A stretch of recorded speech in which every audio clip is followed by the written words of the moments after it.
नमस्कार, AB star news देख रहे हैं आप और मैं हूं आपके साथ सोहन सिंह। वक्त हो चला है यूपी की खबरों का, जिसमें सबसे पहले बात करेंगे अंडर 19 महिला क्रिकेट वर्ल्ड कप की। भारत ने अंडर 19 महिला क्रिकेट वर्ल्ड कप जीत लिया है। फाइनल मुकाबले में भारत ने इंग्लैंड को हराकर खिताब जीता। वर्ल्ड कप जीत के बाद फाइनल के प्लेइंग 11 में शामिल खिलाड़ी सोनम के गांव में जश्न का माहौल है। सोनम फिरोजाबाद के राजा के ताल गांव की रहने वाली हैं। गांव में भारत की जीत के बाद से लोग जमकर आतिशबाजी कर रहे हैं। बता दें कि सोनम के पिता मुकेश यादव कांच के कारखाने में मजदूरी करते हैं। आर्थिक तंगी के दौरान सोनम के पिता ने दो नौकरियां भी की। आज सोनम के घर में बधाई देने के लिए लोग दूर दूर से पहुंच रहे हैं। पिता की अथक मेहनत के बाद सोनम आज भारत के लिए महिला अंडर 19 क्रिकेट वर्ल्ड कप जीतने में कामयाब हो रही हैं। उनका भी अहम योगदान इस दौरान देखने को मिला है और आतिशबाजी की तस्वीरें आप फिरोजाबाद से देख सकते हैं। राजा के ताल गांव की ये तस्वीरें हैं जहां पर खूब आतिशबाजी की गई। जश्न चारों ओर देखने को मिला है।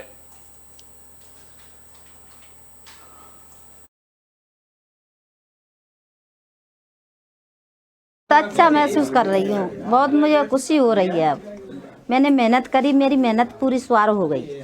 अच्छा, आप भी एक ग्रामीण महिला हैं, गांव में राजा का ताज। महिलाओं को पर्दे में रहने का ज्यादा कहा जाता है, बेटियों को निकलने नहीं दे। नहीं, पर्दा नहीं करनी चाहिए, बेटियों को आगे बढ़ना चाहिए। सब उस महिलाओं से कहती हूँ मैं, बेटियों को छुटकारा दे, पढ़ाए लिखाए और खेल कूद में करने दे। आज कैसा महसूस हो रहा है? आज बहुत अच्छा महसूस हो रहा है, मुझ पर महसूस हो रहा है। इसलिए मैं सबको कहती हूँ, बच्चों को अच्छी तरीक़ा से पढ़ाई लिखाएं और खेल कूद करने दे। हमें जब सोनम आएगी तो बहुत जोर से धूमधाम से उसका स्वागत करेंगे। अच्छा, सोनम यादव आपकी बहन है, छोटी, तो बहुत करीब रही है आपके। तो बचपन से अब तक कैसे वो इस यहाँ तक पहुँची? आपने तो बहुत पास से देखा है, तो क्या क्या बताइए उसके बारे में कुछ। क्या क्या उसने परेशानी झेली है, कितनी मेहनत की, क्या रहा? बहुत मेहनत की है, बहुत परेशानियाँ उठाई हैं उसने। और सुबह जल्दी उठना, ग्राउंड में जाना, भैया ले जाते थे सुबह और शाम को। रवि भैया वो कराते थे उसको। बहुत मेहनत की है। जी, क्या नाम है आपका? मेरा नाम प्रवीण यादव है। कौन सा गांव है आपका? राजा का ताल।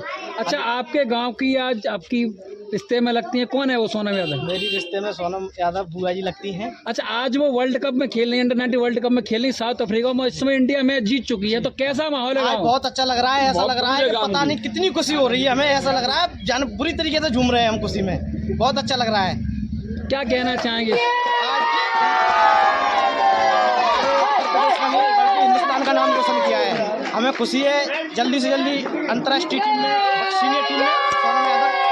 अच्छा, देखा जाता है कि गांव ग्रामीण क्षेत्रों में लड़कियों को आगे नहीं बढ़ने देते कि चौका बर्तन करेगी या नहीं करेगी, पढ़ने भी नहीं देते।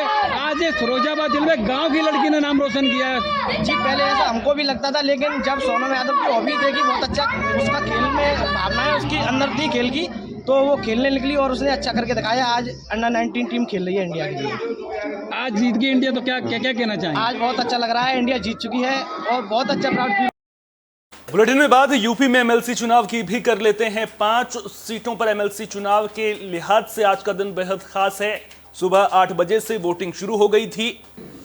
बता दें कि गोरखपुर फैजाबाद स्नातक सीट, कानपुर खंड की स्नातक सीट, बरेली मुरादाबाद स्नातक खंड की सीट, प्रयागराज झांसी शिक्षक शिक्षक खंड की सीट, प्रयागराज झांसी शिक्षक खंड की सीट और कानपुर शिक्षक खंड की सीट पर उम्मीदवारों के भाग्य का फैसला होगा। बात गोरखपुर फैजाबाद स्नातक सीट की करें तो यहां कुल 24 उम्मीदवार मैदान में हैं, जिसमें बीजेपी से देवेंद्र प्रताप सिंह और सपा से करुणा कांत मौर्य चुनाव लड़ रहे हैं।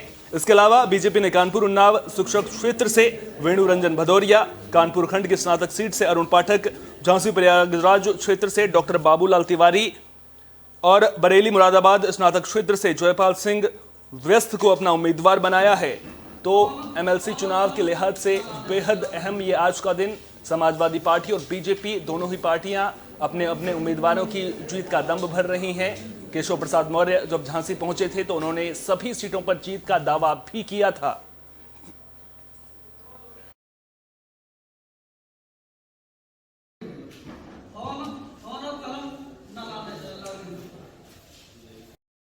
समाजवादी पार्टी के राष्ट्रीय अध्यक्ष अखिलेश यादव कन्नौज पहुंचे। इस दौरान वे बीजेपी सरकार पर जमकर बरसे। उन्होंने राष्ट्रपति भवन में मौजूद मुगल गार्डन का नाम बदलने को लेकर भी सवाल खड़े किए हैं। उन्होंने कहा कि जिस तरह पीएफ की रकम निजी संस्थान में लगाने पर यूपी में कार्रवाई हुई, उसी तरह जनता का पैसा डुबोने वाले एसबीआई और एलआईसी के चेयरमैन पर भी कार्रवाई होनी चाहिए। मुगल गार्डन का नाम बदलने को लेकर भी उन्होंने सरकार पर तंज कसा। उन्होंने कहा कि सरकार जनता को भी अमृत नाम दे सकती है। इसके अलावा अखिलेश ने जम्मू में आतंकी हमले में मारे गए मजदूरों के परिजनों से भी मुलाकात की और सरकार से इन परिवारों के लिए 50-50 लाख रुपए आर्थिक मदद की मांग की है। बलवंत सिंह के ऊपर झूठा मुकदमा लगाना, पुलिस को पकड़ के ले जाना और उसके बाद जिस तरीके से मारपीट गई उसी से जान गई। वहां के सांसद, वहां के विधायक, बीजेपी के नेता खुद इस बात को स्वीकार करते थे। जब उनकी पत्नी ने मुझे पत्र लिखा तो मैं गया और मदद भी की और मैंने मांग की है कि उसके परिवार के एक सदस्य को, क्योंकि उनकी पत्नी पढ़ी लिखी हैं, उनको सरकारी नौकरी मिलनी चाहिए, 1 करोड़ से मदद हो और ये सरकार अभी भी मदद नहीं कर पाई है। आखिरकार सरकार क्या चाहती है? उन एसबीआई भारतीय किसान यूनियन के भानु गुट ने मथुरा में महापंचायत की। इस दौरान किसानों की समस्याओं को प्रशासन के सामने रखा गया। 12 सूत्री मांगों को लेकर महापंचायत का आयोजन किया गया था। तो मथुरा के नगला मौजू के खेल मैदान में यह पंचायत आयोजित की गई, जिसमें कई जिलों के पदाधिकारी शामिल हुए। सभी ने इलाके की समस्याओं के जल्द समाधान की मांग की, जिनमें सुरीर माइनर की सफाई कर टेल तक पानी पहुंचाने और हवा में चारागाह की जमीन कब्जा मुक्त कराकर गौशाला का निर्माण, किसानों व्यापारियों के उत्पीड़न पर कार्रवाई, एक्सप्रेसवे की सर्विस रोड को पक्का करने जैसी कई मांगे शामिल हैं। संगठन के राष्ट्रीय अध्यक्ष भानु प्रताप सिंह ने कहा कि कान्हा की नगरी में किसानों का उत्पीड़न बर्दाश्त नहीं किया जाएगा। उन्होंने कहा कि अगर प्रशासन ने उनकी मांगों को जल्द पूरा नहीं किया तो वे मुख्यमंत्री योगी के सामने अपनी मांगे रखेंगे।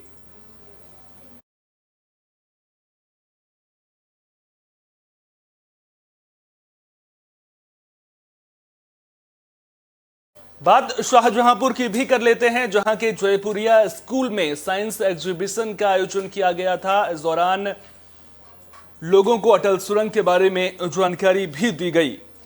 कार्यक्रम में ब्रिगेडियर गौरव सनन और ग्रुप कमांडर प्रमोद गुप्ता ने बतौर मुख्य अतिथि शिरकत की। इस दौरान भारत रत्न और पूर्व प्रधानमंत्री स्वर्गीय अटल बिहारी वाजपेयी के नाम पर बनी अटल सुरंग आकर्षण का केंद्र रही। इस प्रदर्शनी के दौरान स्कूली बच्चों और अभिभावकों को जिले के शहीदों और देश के स्वतंत्रता सेनानियों के बारे में जानकारी दी गई। प्रदर्शनी के जरिए शहर से लेकर गांव देहात के रहन सहन को भी बखूबी दर्शाया गया। सर, संदेश ये है कि एक तो हिंदुस्तान में हमने अटल टनल बनाई, लेकिन बहुत कम लोगों को इसके बारे में जानकारी थी। तो कम से कम 4000 लोगों का टारगेट रख के कि कम से कम शाहजहांपुर के 4000 लोग ये जाने कि स्वतंत्रता कैसे मिली, स्वतंत्रता संग्राम और अटल टनल। बेसिकली अटल टनल क्या है, उसके पीछे भारत की सोच क्या थी, हम उसको कैसे आगे बढ़ा सकते हैं। उसके बाद बिल्कुल शुरू से लेके 1980 से लेके जैसी जिंदगी हम लोगों ने जी, आज मॉडर्न एज में जो चीज़ें हम लोग देखते हैं वो सारी की सारी चीज़ें यहाँ पर दिखाने की कोशिश की, ताकि हम ये भी देख सकें हमारे बच्चे आज भूल गए कि पुरानी चीज़ें कैसी थी। हमने वो भी दिखाना चाहा और आज के जो बुजुर्ग लोग हैं उनको ये दिखाना चाहा कि आने वाला समय कैसा है, आईटी हब कैसा बनेगा, लोग कैसे। फिरोजाबाद में सबमर्सिबल से गर्म पानी निकलना इन दिनों चर्चा का विषय बना हुआ है। इसकी पूरे इलाके में खूब चर्चा हो रही है। लोग जिस घर में सबमर्सिबल से गर्म पानी निकल रहा है वहां पर बड़ी संख्या में पहुंच रहे हैं। मामला नसीरपुर थाना इलाके के नाने मऊ गांव का है। गांव में रहने वाले पूर्व प्रधान सत्येंद्र सिंह के घर में लगे सबमर्सिबल से पिछले 3-4 दिनों से गर्म पानी निकल रहा है, जिसके बारे में जैसे ही लोगों को पता चला तो सत्येंद्र के घर पर भीड़ लग गई। लोग इसे प्राकृतिक चमत्कार बता रहे हैं।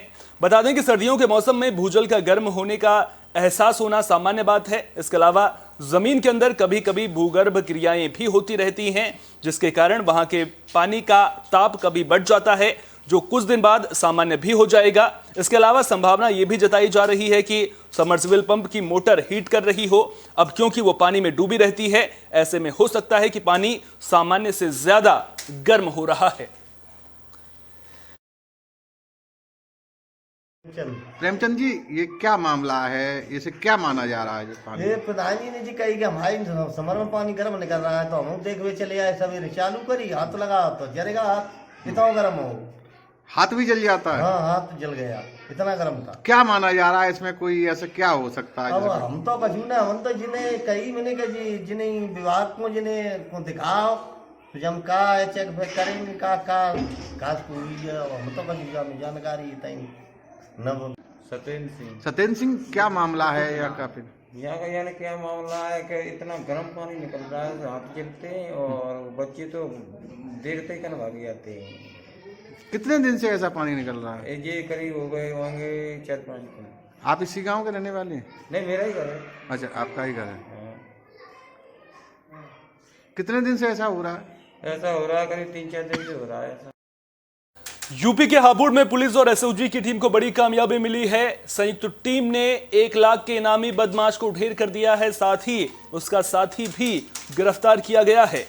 एनकाउंटर में मारे गए बदमाश मनोज भाटी पर करीब 35 मुकदमे दर्ज हैं। बता दें कि पिछले साल 22 अगस्त को हापुड़ सिटी कोतवाली इलाके में कचहरी के बाहर शूटआउट हुआ था, जिसमें पेशी पर आए बदमाश लखन की इन बदमाशों ने गोली मारकर हत्या कर दी थी।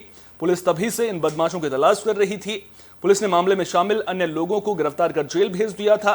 पुलिस जब मनोज भाटी और अंकित को हरियाणा से गिरफ्तार कर ला रही थी, तो पूछताछ के दौरान आरोपियों ने बताया था कि उन्होंने एक हथियार हाईवे किनारे फेंक दिया है।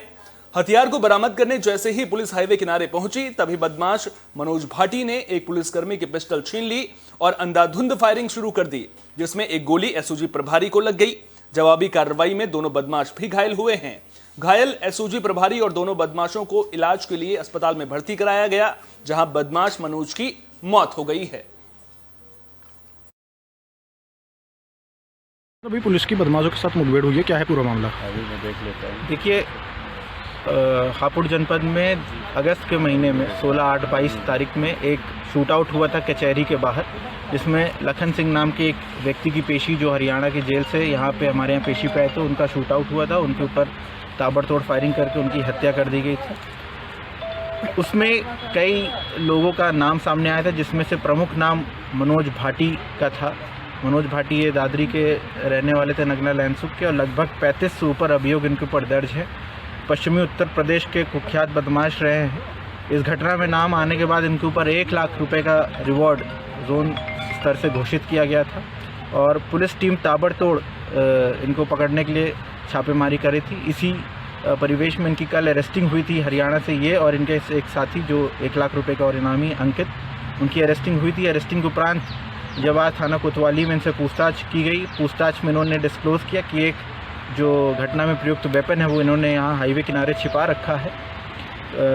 उस हाईवे किनारे जब उस वेपन को हम लोग ने रिकवर करने का प्रयास किया, यहाँ पुलिस टीम आई, उन्होंने पुलिस टीम के ऊपर पुलिस का वेपन छीन करके, हमारे हेड कांस्टेबल का वेपन छीन करके फायरिंग करना शुरू करी। लगभग 6 से 7 राउंड इन्होंने फायर मारे हैं। जवाबी कार्रवाई में आत्मरक्षा हेतु पुलिस बल ने भी इनके ऊपर फायर किया, जिसमें इनको एक गोली लगी थी। गोली उन्नाव में चुनावी रंजिश में मारपीट का मामला सामने आया है, जिसमें 5 लोग घायल हुए हैं। फिलहाल पुलिस पूरे मामले की जांच में जुट गई है। तो उन्नाव में दबंगई का वीडियो जमकर वायरल हो रहा है। मामला अजगैन कोतवाली इलाके के केवाना गांव का है। आरोप है कि चुनावी रंजिश में ग्राम प्रधान ने लाठी डंडे से लैस होकर समर्थकों के साथ पड़ोसी के घर पर हमला कर दिया और पड़ोसियों को दौड़ा दौड़ा कर पीटा, जिसका वीडियो सोशल मीडिया पर वायरल हो रहा है। मारपीट में 3 महिलाओं समेत 5 लोग घायल हुए हैं। फिलहाल पुलिस पूरे मामले की जांच कर रही है।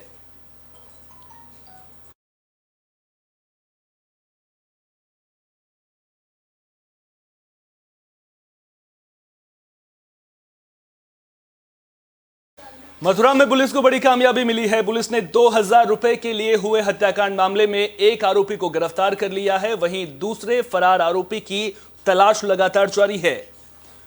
तो पुलिस ने 25 जनवरी को हुए हत्याकांड मामले में एक आरोपी को गिरफ्तार किया है। मामला जमुनापाड़ थाना इलाके के तिवारीपुरम कॉलोनी का है, जहां गुरुवार को घायल मिले युवक की इलाज के दौरान मौत हो गई थी। आरोप है कि 25 जनवरी को आरोपी सूरज उर्फ राजाराम ने अपने दोस्त विनीत के साथ मिलकर ईंट और चाकू से सोनू की हत्या कर दी थी। विवाद 2000 रुपए के लेन देन से जुड़ा हुआ बताया जा रहा है। पुलिस ने आरोपी सूरज को गिरफ्तार कर लिया है। दूसरे आरोपी विनीत की तलाश लगातार जारी है।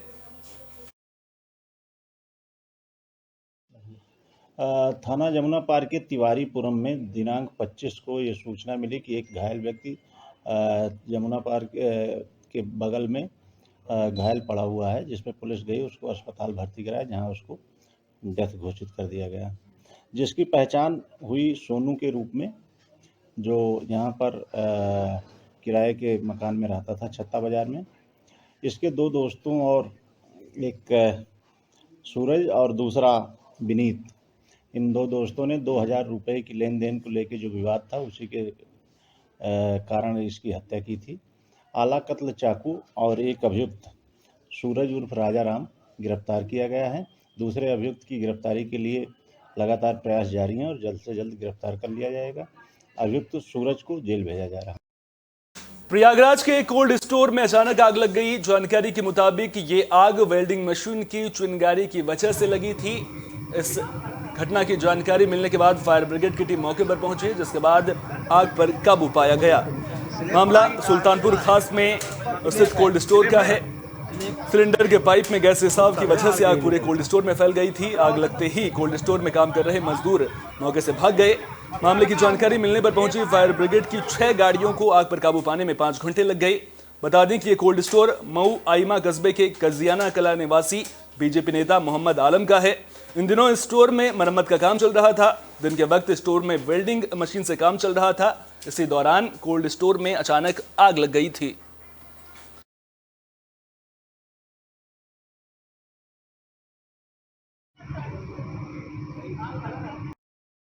यूपी की खबरों में फिलहाल के लिए इतना ही। देश दुनिया की तमाम अहम खबरों के लिए बने रहिए AB स्टार न्यूज के साथ, क्योंकि यहां पर खबरों का सिलसिला कभी नहीं थमता।